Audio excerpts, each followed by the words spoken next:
Hello my student, welcome to back my channel hero Debraj academy coaching এর পক্ষ থেকে তোমাদের সকলকে শুভেচ্ছা জানিয়ে আজ আমি তোমাদের সামনে শেয়ার করতে চলেছি দশম শ্রেণীর দ্বিতীয় পর্যায়ক্রমিক মূল্যায়ন ইতিহাসের সম্পূর্ণ সাজেশন নিয়ে আলোচনা করব এই ভিডিওটির মাধ্যমে। অবশ্যই তোমরা ভিডিওটি প্রথম থেকে শেষ পর্যন্ত দেখবে।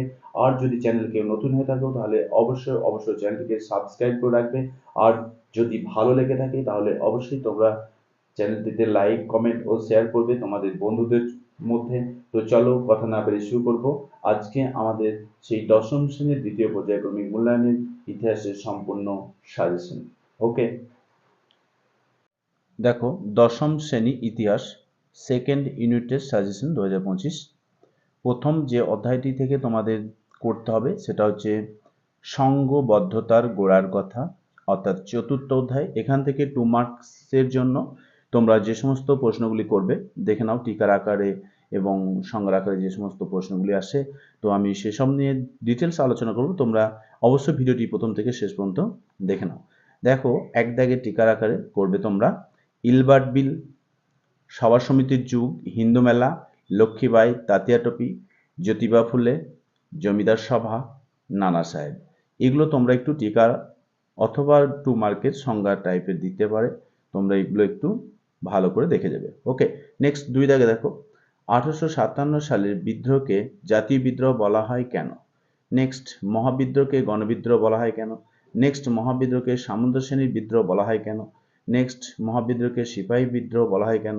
নেক্সট, বঙ্গভাষা প্রকাশিকা সভার কার্যাবলী লেখো। নেক্সট, দেশীয় ভাষায় সংবাদপত্র আইন কি? নেক্সট, মহারানীর ঘোষণাপত্র কি? এই গেল তোমাদের 2 মার্কের প্রশ্ন। নেক্সট, এখান থেকে তোমাদের 4 মার্কের যে সমস্ত প্রশ্নগুলি করতে হবে, তো অবশ্যই তোমরা একটু দেখে নাও। সভা সমিতির যুগের বৈশিষ্ট্য লেখো। নেক্সট, জাতীয়তাবাদের বিকাশে আনন্দমঠের ভূমিকা লেখো। নেক্সট, মহাবিদ্রোহের প্রত্যক্ষ কারণ কি? তারপর আমরা চলে যাব পরের প্রশ্ন, ভারত মাতা চিত্রটির মধ্য দিয়ে জাতীয়তাবোধ কিভাবে ফুটে উঠেছে? নেক্সট, জাতীয়তাবাদের বিকাশে বর্তমান ভারতের ভূমিকা লেখো। নেক্সট, এখান থেকে 8 মার্কের তোমাদের মাত্র আমি 2টি প্রশ্ন দিয়েছি, অবশ্যই 2টি প্রশ্ন ভালো করে করবে। এছাড়াও তোমাদের ক্লাস টিচাররা যদি তোমাদের আলোচনা করে থাকে তাহলে তোমরা সেই সমস্ত প্রশ্নগুলো অবশ্যই নোট করে রাখবে। ওকে, দেখে নাও 8 মার্কের আমি যে 2টো প্রশ্ন তোমাদেরকে সাজেশন আকারে তুলে দিয়েছি। তো অবশ্যই এই 2টি প্রশ্ন করবে। তার সঙ্গে তোমাদের স্কুলের যে ক্লাস টিচাররা যেভাবে তোমাদের ক্লাস করিয়েছেন বা যেভাবে প্রশ্ন প্যাটার্ন বলে দিয়েছে সেগুলো অবশ্যই তোমরা মেনে চলবে, তাহলেই তোমরা অবশ্যই ভালো রেজাল্ট করবে। দেখো, 1857 খ্রিস্টাব্দে সিপাহী বিদ্রোহের চরিত্র ও প্রকৃতি লেখো। নেক্সট, আনন্দমঠ অথবা ভারতমাতা চিত্রের জাতীয়তাবাদী ভাবধারা ব্যাখ্যা করো। তারপর পঞ্চম অধ্যায় বিকল্প চিন্তা উদ্যোগ। এখান থেকে দেখো 2 মার্কের জন্য যে সমস্ত প্রশ্নগুলি করবে। তো প্রথম দেখো টিকার আকারে তোমাদেরকে আমি আগের অধ্যায়ে বলেছি যে টিকার আকারে অথবা সংজ্ঞার আকারে তোমরা করবে। তো যাই হোক, দেখো শ্রীরামপুর ত্রয়ী জাতীয় পরিষদ, কলকাতা বিজ্ঞান কলেজ, উইলিয়াম ক্যারি। এই হলো তোমাদের 2 মার্কের টিকার আকারে প্রশ্ন। নেক্সট, রবীন্দ্রনাথের বিশ্বভারতী প্রতিষ্ঠার উদ্দেশ্য কি? নেক্সট, পঞ্চানন কর্মকার বিখ্যাত কেন? নেক্সট, বেঙ্গল টেকনিক্যাল ইনস্টিটিউট প্রতিষ্ঠার উদ্দেশ্য ও গুরুত্ব লেখো। নেক্সট আমরা দেখব, দেখো ঔপনিবেশিক শিক্ষা ব্যবস্থার ত্রুটিগুলি কী ছিল? নেক্সট, ইংরেজ সরকার কেন ছাপাখানা প্রতিষ্ঠার বিরোধিতা করেছিল? নেক্সট, উপেন্দ্রকিশোর রায়চৌধুরী ছাপাখানার অবদান আলোচনা করো। নেক্সট, তারকনাথ পালিত তারকনাথ স্মরণীয় কেন? নেক্সট, বটতলা প্রকাশনা কি? নেক্সট, রামরাম বসু, নেক্সট, রাধানাথ সিকদার, প্রমথ বসু, রাসবিহারী ঘোষ এরা স্মরণীয় কেন? এগুলো তোমরা একটু ভালো করে দেখে যাবে। নেক্সট, 4 মার্কে দেখো 4 মার্কের কারিগরি শিক্ষার বিকাশে বেঙ্গল টেকনিক্যাল ইনস্টিটিউটের ভূমিকা লেখো। নেক্সট, 2 দাগের Indian association for the cultivation তথা সায়েন্সের ভূমিকা লেখো। নেক্সট, বিদ্যাসাগরকে আধুনিক বাংলা বই ব্যবস্থার পথিকৃৎ বলে কেন? নেক্সট, বিজ্ঞান গবেষণার ক্ষেত্রে বসু বিজ্ঞান মন্দিরের ভূমিকা লেখো। নেক্সট, এখান থেকে 8 মার্কে দেখো আমি 2টি প্রশ্ন দিয়েছি তোমাদের, মানুষ প্রকৃতি ও শিক্ষার সমন্বয় বিষয়ে রবীন্দ্রনাথের চিন্তার সংক্ষিপ্ত পরিচয় দাও। নেক্সট, বাংলায় কারিগরি শিক্ষার বিষয়ে সংক্ষিপ্ত পরিচয় দাও। এই গেল তোমাদের পঞ্চম অধ্যায়ের সমস্ত প্রশ্ন।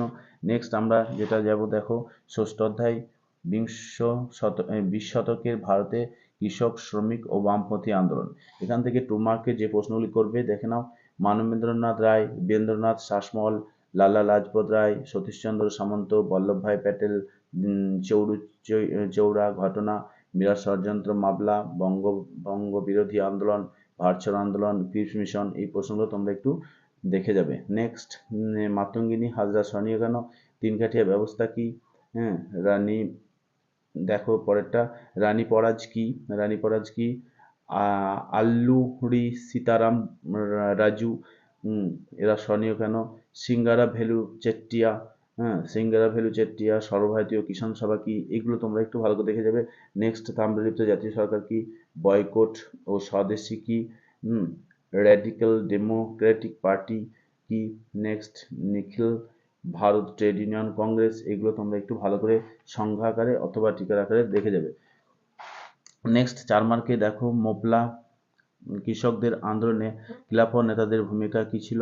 নেক্সট সারা ভারত কিষাণ সভার উদ্দেশ্য ও কাজ অবশ্যই দেখে যাবে। নেক্সট 3 মার্কের বামপন্থী 3 দাগের বামপন্থী গোষ্ঠীর উদ্ভবের কারণ কি। নেক্সট 4 দাগের একটা আন্দোলনের কারণ ও গুরুত্ব লেখো। Next works and peasants party সম্পর্কে লেখো। নেক্সট উত্তরপ্রদেশে কৃষক সভার নেতৃত্বে কৃষক আন্দোলন সম্পর্কে লেখো। নেক্সট 8 মার্কে দেখো অসহযোগ আন্দোলন পর্বে গড়ে ওঠা কৃষক আন্দোলনের সংক্ষিপ্ত পরিচয় দাও। নেক্সট ভারত ছাড়ো আন্দোলনের সময় কৃষক ও শ্রমিক শ্রেণীর ভূমিকা লেখো। নেক্সট 20 শতকে কৃষক আন্দোলন, এটা একটু বড় আকারে তোমরা দেখে যাবে। নেক্সট বঙ্গভঙ্গ বিরোধী আন্দোলনের সময় শ্রমিক আন্দোলনের পরিচয় দাও। এই গেল তোমাদের ইতিহাসের 10ম শ্রেণীর দ্বিতীয় পর্যায়ক্রমিক মূল্যায়নের সম্পূর্ণ সাজেশন। তো অবশ্যই ভিডিওটি তোমরা ভালো লাগলে লাইক, কমেন্ট ও শেয়ার করবে বন্ধুদের সঙ্গে।